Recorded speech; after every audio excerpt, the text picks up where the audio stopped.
Welcome back to Soul Mechanics. I'm gonna go ahead and this is gonna be a sidetracked course because I'm gonna ramble on a tangent here, of course. But I'd like to make it clear that that is in fact the schematic for the sidetracked course. That I'm rambling in tangents in case anybody's not realizing why I tend to be completely off the topic of the video. That would be why, because I'm talking about what comes to mind as we approach the topic, and ultimately, if you're following synchronicity, it's going to turn out to be something that's applicable to whatever you're working with at the time. That's how it works. In fact, I guess it could be a kind of a demonstration as to how synchronicity operates, or just the general functioning of it as it happens. So some people might notice that. In case anybody hasn't noticed, I'm tending to get more attention to those videos than I do for than I have for others. It's easier, I guess. It's more readily accessible for the most part. Anyways, yes, welcome back to Soul Mechanics. Step into my office. Let's all go ahead and have a seat here. This video is, we're taking a break from the sort of program that I've been working with recently, as I want to talk to some shit that's come to mind regarding just stories. Particularly, I'm speaking to I'm going to speak to the story of Superman, DC Comics, and the Dragon Ball universe, ultimately, because they are essentially the same thing. Like, Dragon Ball was kind of based on, ripped off ultimately from Superman. Like, the story of Dragon Ball and Kakarot is a rip-off of Superman. So in my mind, they fit as the same kind of story, or the same topic, really. But I want to speak to that because there's some values that have come to light recently in my mind that are. This will be a series that I'm going to do that I'm calling Deeper Than You Think, because it does. Like, I'm going to talk about these stories in ways that people I don't think have really considered before, at least not that I've seen. But to speak to the general theme of it, I'd like to open up on a joke that I just heard, because when I was speaking to, in the last video, I talked about how psychopathy isn't really, though I find that I have a lot of the traits that people attribute to psychopathy, the general overall consideration, which is that psychopathy can only really be identified as a condition insofar as regards a lacking of empathy, or a lacking of emotion in general, inability to feel remorse or to identify with the emotions of others in general, just not having emotional values, which I do have a great deal of emotion, and I do empathize with everybody all the time, and I worry a lot, and it's so, that doesn't fit, though the traits, what you might call symptoms are presented, that it doesn't actually fit as a condition. That's not the case, but it was that documentary on psychopathy and the identification I felt through traits that led me to making this video and the topics that I'm speaking of here. But one thing that came to mind is that I do have an inability, like, it's become difficult for me to kind of like laugh. I've noticed that really digging into that and exploring it, examining myself. Like, humor is tough to come by, because my own sense of humor has gotten so deep and dark, kind of, so to speak, that it's like using a hard drug. It's really like, and that's something that's a prescient representation of my personality in general overall, is going to be that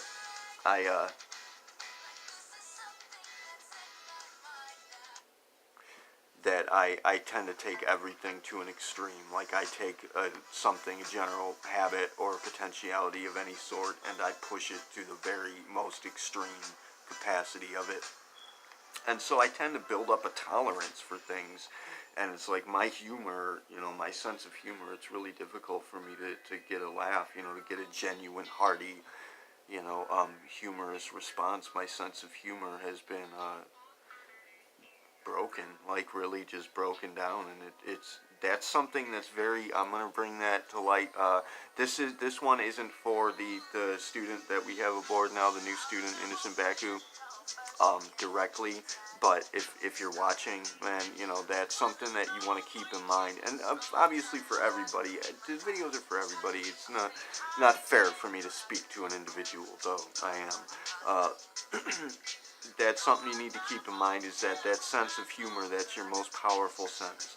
That's going to be your sixth sense, in case you haven't seen that video, is your sense of humor. And that's the most powerful sense you have, and it's the most applicable, and it's the most tremendously important, you know, and prescient characteristic that you have as a human entity. You need that sense of humor in play, or you're not going to make it through this.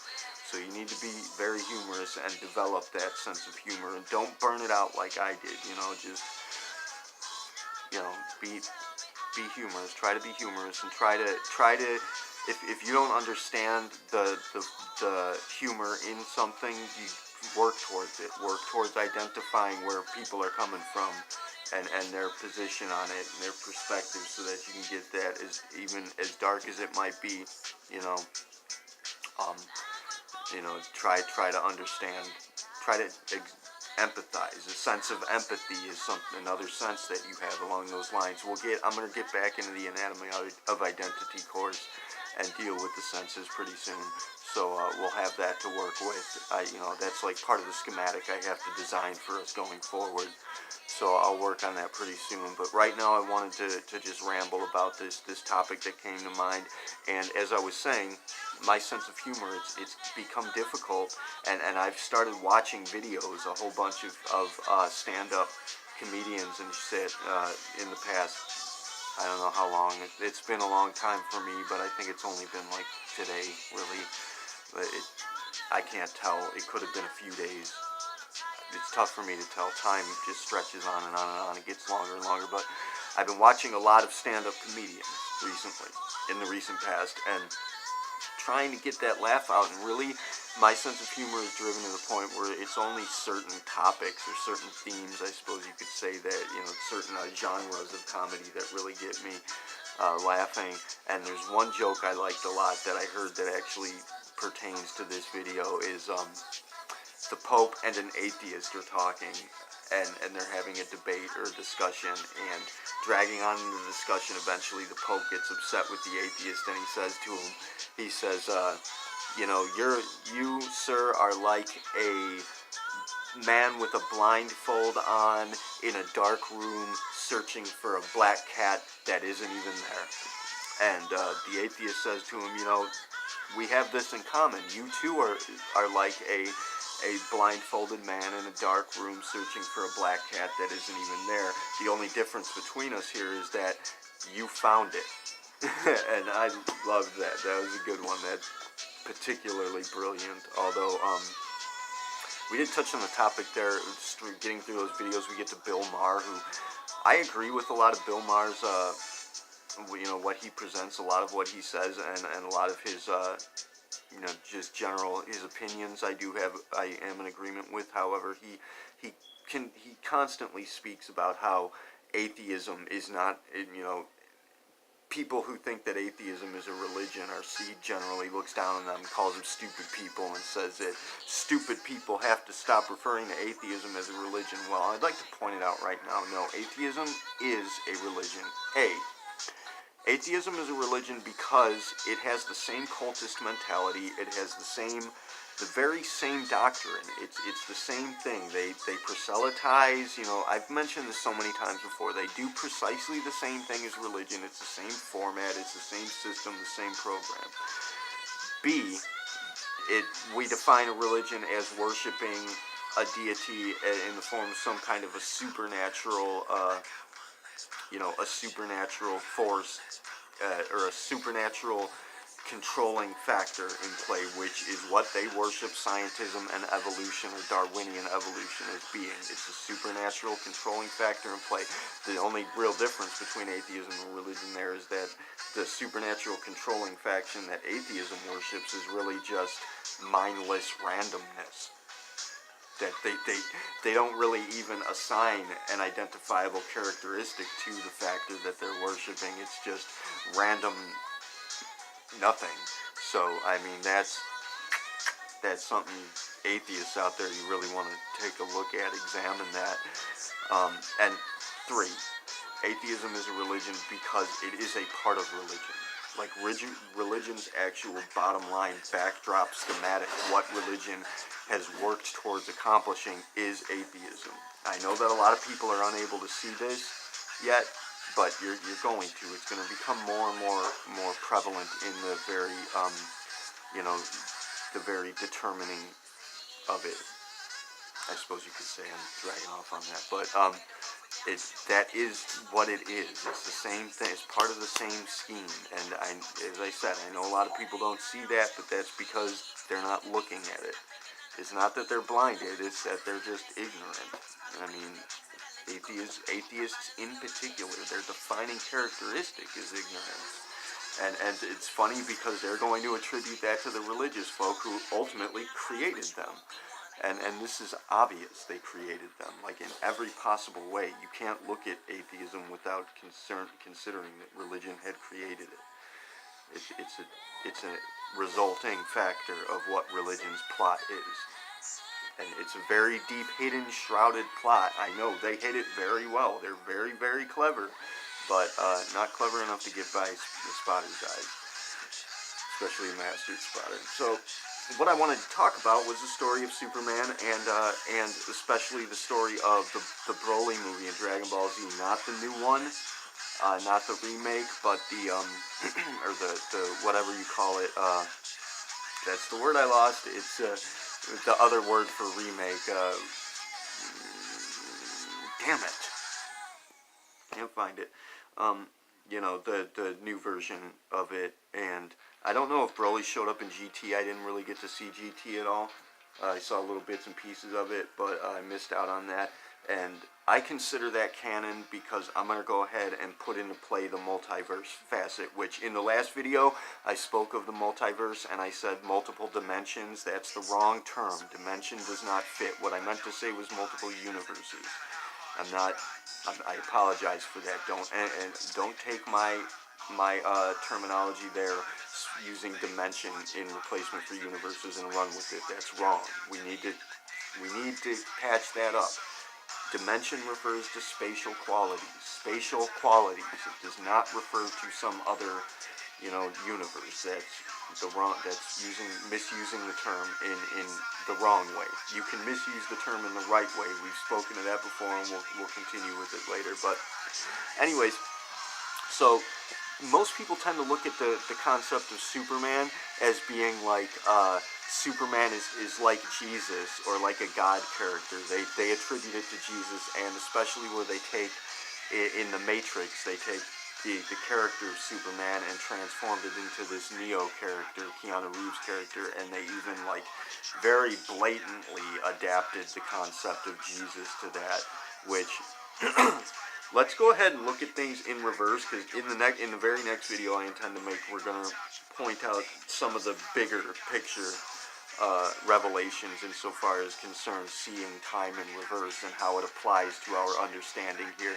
and we're going to get down to the nitty-gritty on that and really expose some of the more, I suppose you could say, damaging principle dynamics that are in play regarding our current paradigm, because we are fighting the current paradigm. We intend to knock that the fuck out and bring something new into play. So that's what we're going to do with the very next video. Fucking buckle up for that shit. I'd give you a preview if I could, but I'm no longer a time traveler. Well, that's a lie. I kind of am, but whatever.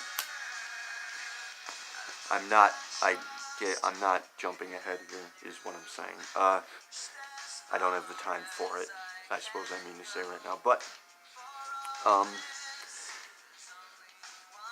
so people tend to look at Superman, and especially with the addition of Neo, as being a Jesus character, and then what we'd have to see as the General Zod is going to be the initial and ultimate overall character that's representative of the other, biblical figure in this story, which would be, I guess, somehow attributed maybe to Lucifer, I suppose, but that doesn't fit. See, what does fit, and again, as I was saying, we're looking at this backwards, as in we're going to not adapt Superman to the Bible, but adapt the Bible to Superman, because that's our current consideration.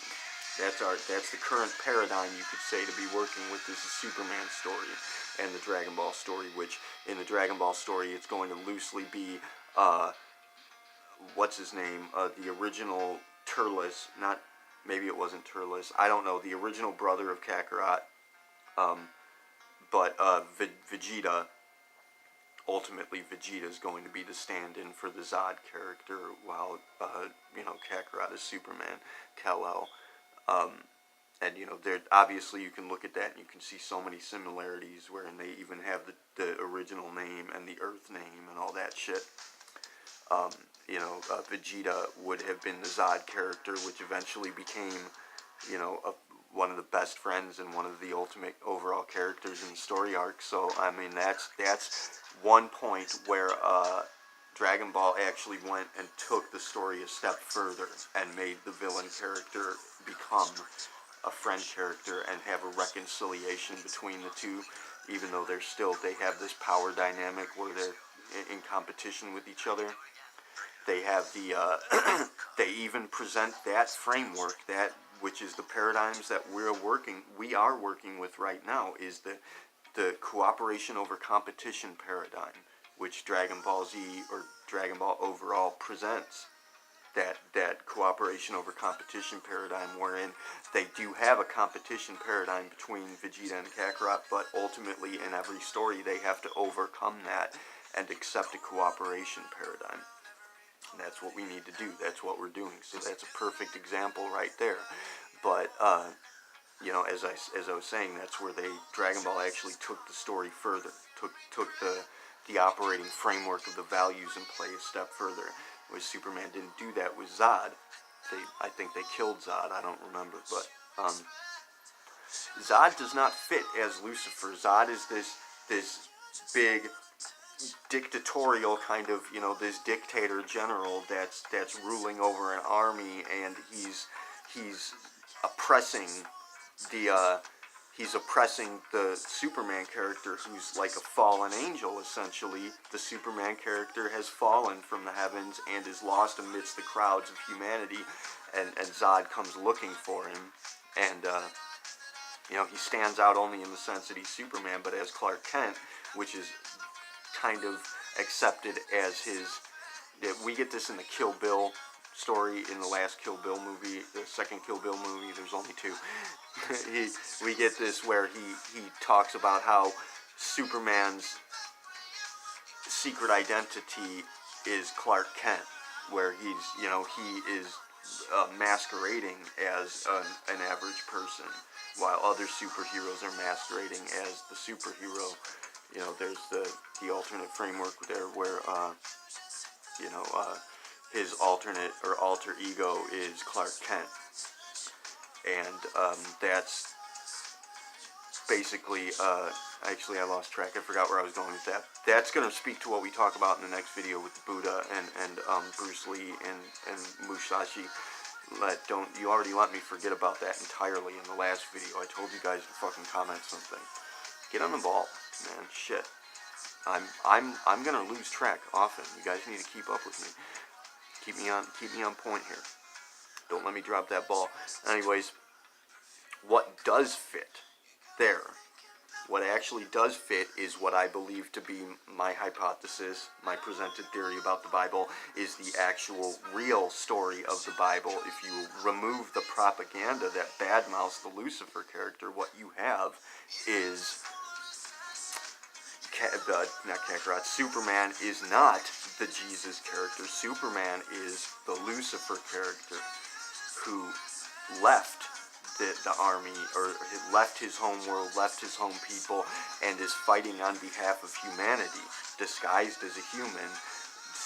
Amidst humanity, he's fighting on behalf of humanity, which is ultimately what Lucifer was doing. Lucifer taught us how to build weapons and how to defend ourselves, as I've stated so many times before, while Zod exchange that Z with the G, and you have, which I think this is what either they had in mind, or this is one of those hidden values that pops up. That's what the truth, the voice of God speaking through their work, even though they don't know it's happening. They think they're saying something else, but the work is speaking for itself, telling a deeper truth. That Zod character is the God character, and it's this dictator that's trying to destroy humanity, and just being a general shithead, fucking looking down on humanity, while Superman would be the Lucifer character that's fighting back. So that's one thing to say. Another deeper consideration in speaking of the psychopathy, we only have a couple minutes left. I wanted to say that the original Broly movie, it seems stupid on the surface, at face value. It seems really fucking stupid, like pointless, and Broly doesn't even really have a backstory. But if you look at it from a psychology perspective, or a psychiatric perspective, it actually does have a very deep and concerning story, wherein, plot structure, wherein Broly, having, become who he is ultimately because of his father figure being an abusive father figure, and B, him having a traumatic event which was kind of blown out of proportion. Kakarot crying is what set him off, but I mean, essentially the value there is that it was a traumatic childhood event from deep in his past. That Broly is ultimately the equivalent of a Super Saiyan psychopath.